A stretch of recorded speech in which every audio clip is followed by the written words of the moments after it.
न्यायालय high court. Article 214 प्रत्येक राज्य का एक हाई कोर्ट होगा।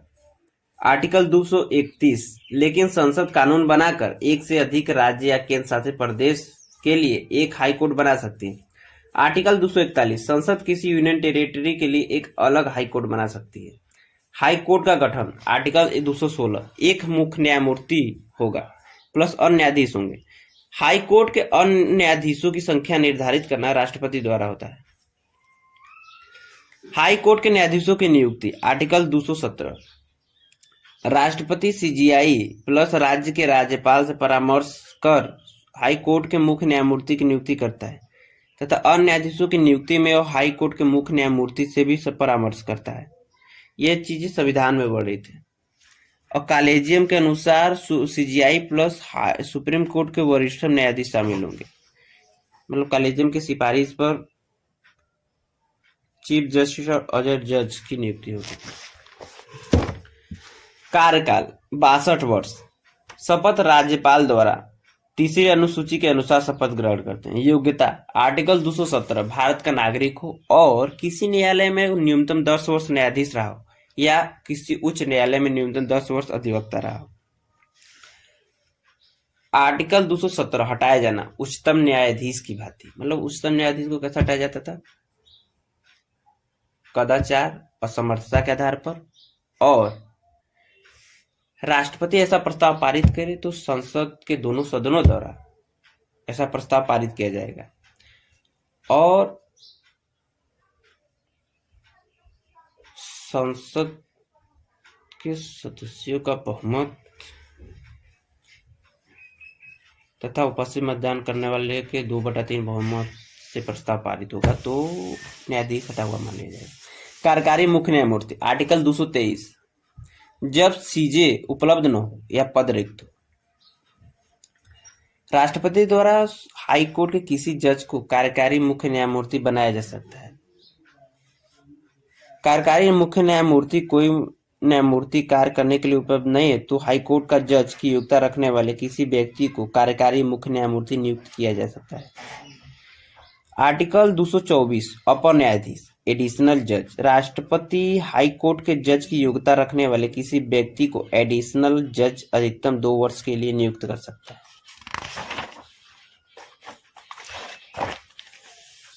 आर्टिकल 224 ए हाई कोर्ट के सेवानिवृत्त न्यायाधीश की उपस्थिति। हाई कोर्ट के अपर जज न अपॉइंट होने पर हाई कोर्ट का मुख्य न्यायमूर्ति राष्ट्रपति की पूर्व अनुमति से हाई कोर्ट के किसी सेवानिवृत्त न्यायाधीश से उसकी सहमति से हाई कोर्ट में बैठने में कार्य करने का अनुरोध कर सकेगा। हाई कोर्ट की शक्तियां विस्तार अधिकार। आर्टिकल 215 अभिलेख न्यायालय के रूप में काम करता है। आर्टिकल 226 रीट जारी करने की शक्ति।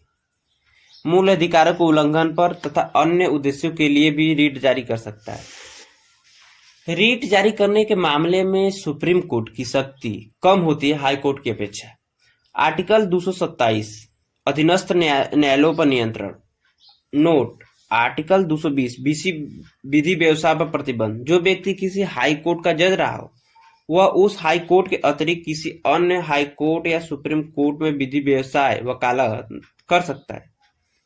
आर्टिकल 222 किसी हाई कोर्ट के जज का अन्य हाई कोर्ट में ट्रांसफर हो सकता है। राष्ट्रपति द्वारा ट्रांसफर व्यवहार में कॉलेजियम करता है और इस कॉलेजियम में सीजीआई प्लस 4 वरिष्ठ न्यायाधीश होते हैं तथा दोनों हाई कोर्ट के मुख्य न्यायमूर्ति भी होते हैं।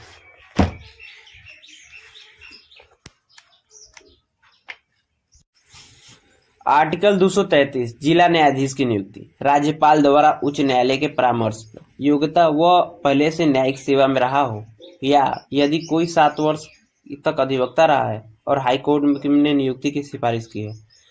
जिले में अन्य न्यायाधीश को नियुक्ति आर्टिकल 234 राज्यपाल द्वारा हाई कोर्ट और राज्य के लोक सेवा आयोग के परामर्श पर करता है। आर्टिकल 235 जिला न्यायालय पर हाई कोर्ट का नियंत्रण। जिला न्यायालय पर हाई कोर्ट का नियंत्रण। जनहित याचिका PIL मतलब पब्लिक इंटरेस्ट लिटिगेशन। जन्म USA सुप्रीम कोर्ट इसको विकसित किया है। लोकस स्टैंडी नई व्याख्या या सरल व्याख्या कर दी है। न्यायमूर्ति पी.एन. भगवती कृष्ण अय्यर ने भारत में लाया लोकहितवाद जनहित याचक। लोकहितवाद की संकल्पना सर्वप्रथम अमेरिका में विकसित की गई। अमेरिका के सुप्रीम कोर्ट ने लोकस स्टैंडी नियम की उदार व्याख्या करते हुए यह संकल्पना प्रतिपादित की कि लोकस स्टैंडी का अर्थ है कि पीड़ित ही मुकदमा दायर कर सकता है, किंतु अमेरिका के सुप्रीम कोर्ट ने कहा कि पीड़ित की ओर से कोई दूसरा व्यक्ति भी मुकदमा दायर कर सकता है यदि उसमें मुकदमा करने वाले का हित न हो, अर्थात पीआईएल दूसरों के हित के लिए दायर की जाने वाली याचिका है। भारत में इस संकल्पना की शुरुआत न्यायमूर्ति पी.एन. भगवती एवं कृष्ण अय्यर द्वारा की गई। भारत में पीआईएल का अर्थ है कि अनुच्छेद 32 के अंतर्गत सुप्रीम कोर्ट में और आर्टिकल 226 के अंतर्गत हाई कोर्ट में दायर की जाने वाली ऐसी याचिका जिसमें दूसरों के हित के लिए मतलब दायर की जाने वाली याचिका। पीआईएल का महत्व, इसने गरीबों वंचितों को न्याय उपलब्ध कराया है। यह न्याय का एक सरल और शीघ्र साधन बनकर प्रकट हुआ है। इसने नागरिकों अधिकारों की रक्षा में योगदान दिया है। इसने मूल अधिकारों को उदार व्याख्या करने का अवसर उत्पन्न किया है और अनेक अधिकारों को मूल अधिकारों के अंतर्गत शामिल किया है, जैसे गोपनीयता का अधिकार। जनहित याचिका में के सुनवाई के माध्यम से संविधान के अनुच्छेद 21 के अंतर्गत मूल अधिकार घोषित किया गया है। इसने सरकार और प्रशासन के भ्रष्टाचार और उदासीनता पर नियंत्रण लगाया है। पीआईएल की कमियां या सीमाएं, न्यायालय में पहले से ही लंबित वादों की संख्या अधिक है। जनहित याचिकाओं के कारण न्यायालयों में पहले की तुलना में वादों की संख्या में वृद्धि हो गई। इस प्रकार इसने कार्यभार में वृद्धि की गई है। इसने न्यायालय को सरकार और विधायिका के क्षेत्र में हस्तक्षेप करने का अवसर दिया है। परिणाम स्वरूप न्यायिक सक्रियता जैसी बुराई जन्म ली है। कभी कभी पीआईएल का दुरुपयोग भी हुआ है। राजनीतिक स्वार्थ या निजी स्वार्थ के लिए ऐसी याचिकाएं भी दायर की गई है।